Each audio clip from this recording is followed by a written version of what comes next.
wczoraj, dziś i jutro.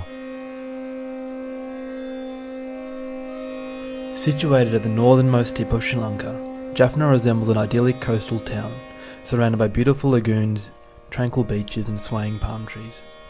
Something you would find in a Lonely Planet guidebook, but without the usual hordes of tourists. 50 years ago, Jaffna was a much different story. It was the second highest populated city in Sri Lanka, after the capital Colombo. It held a highly educated workforce and was a centre of commerce and culture for the largest minority group in Sri Lanka, the Tamil people. Jaffna was tipped to become the modern-day Singapore. Singapore at this time already had a large Sri Lankan Tamil population working there, in the civil service area. In fact, one of the founding fathers of Singapore was from Jaffna. However, the tales of these two cities took vastly different paths. This is what the Civil War did. It stripped away the potential Jaffna had and reduced it to the coastal town that it is today. As a tourist, there are a few things that reveal Jaffna's rich past. There is the Jaffna Fort, built by the Portuguese in 1618.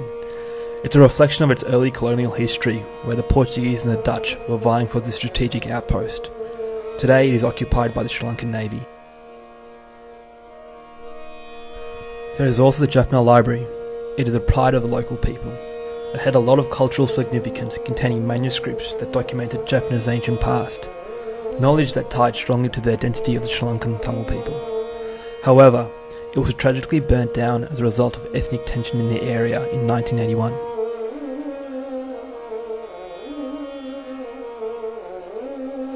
And there are many ancient temples, over 100 scattered across the region, dedicated to different gods and goddesses that help connect to an older time when all the people of Sri Lanka shared a common ancestor from India. This region served as a battleground for a 30-year civil war that forced many Sri Lankan Tamils to flee for their lives. Now scattered across the globe, the Sri Lankan Tamil diaspora make up 25% of the Sri Lankan Tamil population, many of which are from Jaffna. The visitors that do come to Jaffna are usually members of the diaspora, coming to find a connection to their past, visiting the old streets they used to walk in, finding their old homes they grew up in as a child, seeing the old temples they used to pray at, memories of who they were before they were forced to leave.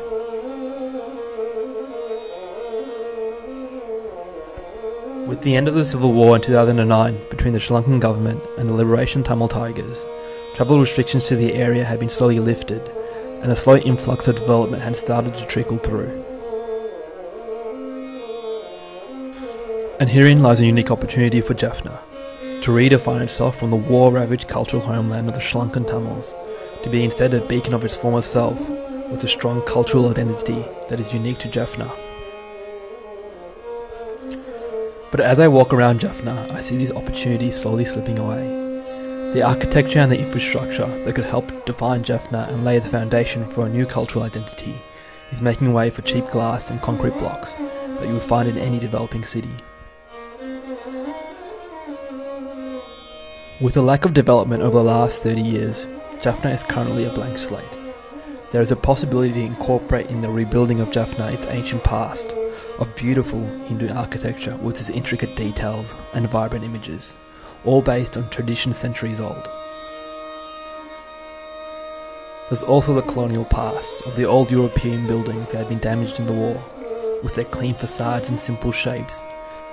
Then there are the more modern examples that were beginning to show a unique Jaffnan style, a style that was cut short by the war.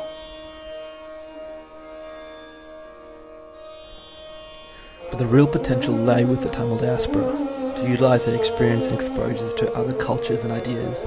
Things like sustainable construction, modern city planning, digital commerce and infrastructure could all be utilised. This diverse skill set and knowledge is an invaluable asset for any developing city.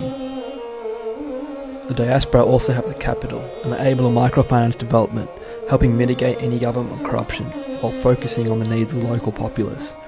And in this melting pot of rich cultures from all over the world, you'd expect something extraordinary to evolve that would be unique to Jaffna. However, with all this potential to guide the future of Jaffna, the Tamil diaspora need not forget that this is not for them.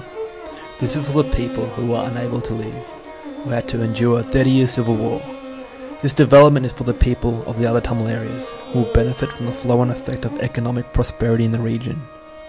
And maybe it is the wish of the local population to develop as quickly as possible, to give them the first real hope in a very long time, to give them a reason to stay and work on building a future for themselves. But in the mad rush to develop Jaffna, let it not be without a purpose or a plan, whatever that may be.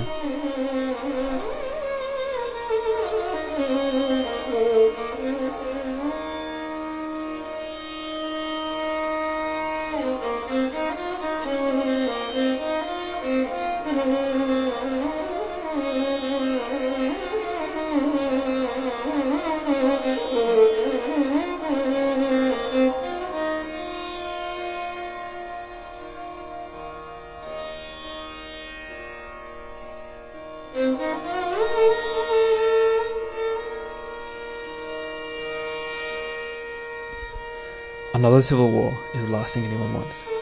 It is important that the Sri Lankan government provide their full support and allow the development to occur in these regions. There is now a real possibility for the creation of a self-sufficient people with a strong cultural identity, so that a rifle never need to be used again.